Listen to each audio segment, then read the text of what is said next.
Thank you guys for tuning in one more time. This is the Howl. I am your host, Luis G.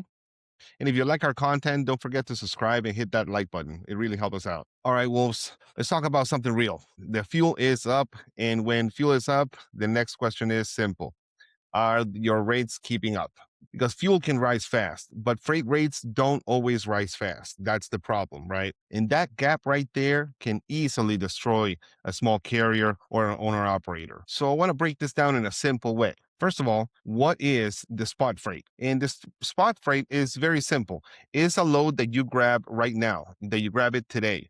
No long contracts, and there's no guarantee that you're going to get the same load next week. Just here's the load and here's the rate. Now, spot is flexible and spot can be very fast, but the problem is that spot can also be very brutal. Now, what is contract rate? Now, contract rate is more stable. You have an agreement, you have a relationship. Usually, you have a repeat lanes that you can repeat every week or consistently, maybe once a day, even. It all depends on your client. It is also something that you work to get. It's not something that you just land on same day. Now, sometimes it may pay a little bit less, but when the fuel is crazy high, a contract protects you. Now, here's what happens when fuel jumps. Now, the fuel goes up today, right? But the rate you're offered is still built on yesterday's fuel prices. So that's the biggest problem that a lot of carriers face. So you basically end up hauling freight with old prices while paying for new prices. And that is how people go broke while working. Now, I'm going to say this clearly, guys. Listen to this. A load that keeps you moving can still be a losing load. Movement is never just profit. It doesn't automatically mean profit. Now, when diesel spikes, spot markets often do this. Brokers try to hold the rates down. Shippers complain and move slow. Everybody wants you to help them out. And they tell you, it's only temporary. We're going to get through this. It's just for today. But the reality is that the fuel bill is today. It's not temporary. It's real. So here's the biggest trap. You look at the load and think, at least it's paying me something. But when you do the real math, you realize that it's a completely losing load. It basically pays something, but in reality, it pays you nothing because you still have to pay for fuel. You still have to pay for your bills. You have to permits.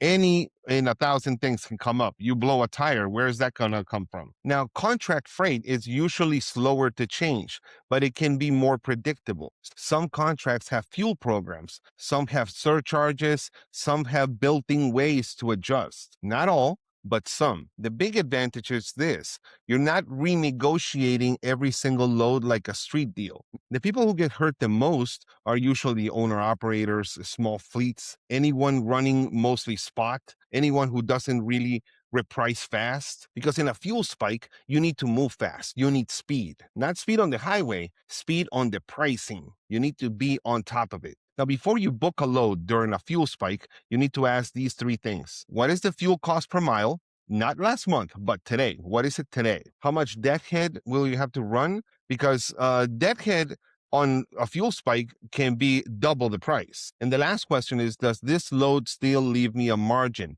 Not will it cover expenses? No. I'm talking about, will it leave a profit, a margin? Now, if the answer is no to any of these, don't lie to yourself, guys. That load is just not right. And if it's not right, you shouldn't be doing it. Now, here's what professional operators do. They raise the minimums. They don't wait. They set a rule. They set rules like, I'm not moving for less than X per mile on this lane. And they stick to it.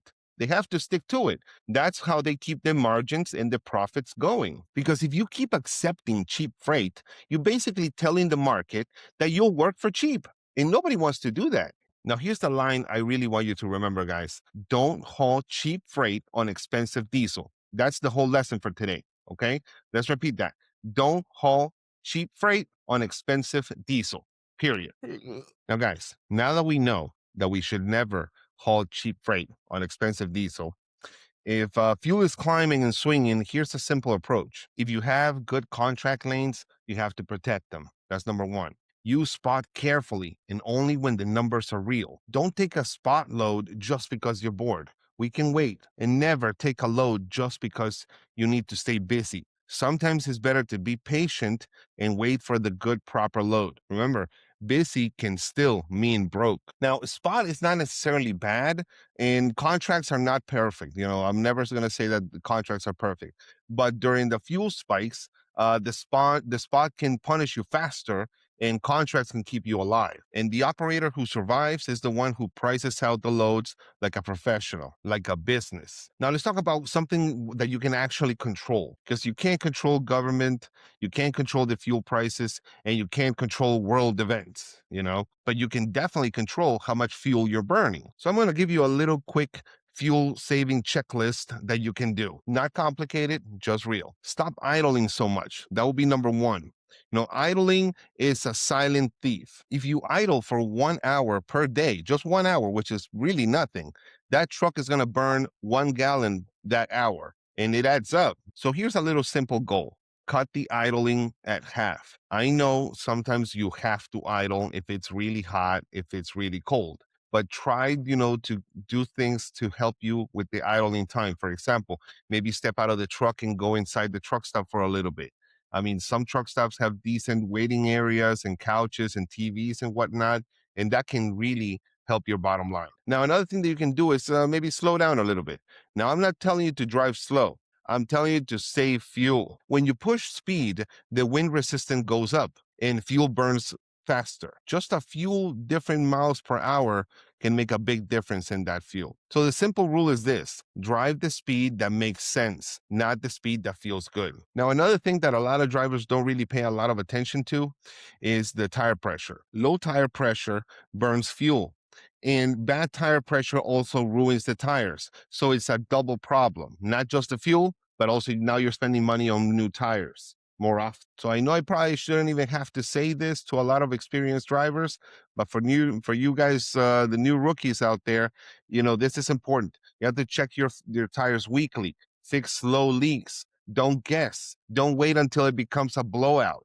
That's going to cost you way more money and downtime on top of it. Just remember, fuel savings and safety go together. Now, this is a big one.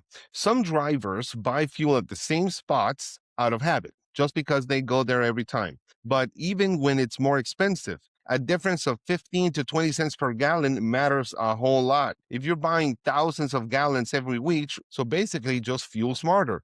Plan where you fuel, use apps if you need to, compare prices, stop buying extra for no reason. Now, a big thing is to plan your trips like the fuel is expensive, because it is. It really is. I mean, fuel prices is not just the price. It also how you drive the trip. Traffic burns fuel. Stop and go burns fuel. Bad routes burn fuel. Even the mountains, you have to pick the best route possible to save every gallon you can. So when fuel is high, the trip planning matters even more. A few things that you should try to avoid are the heavy highway traffic if possible, reduce the stop and go when you can. I mean, it's impossible to do it every single time.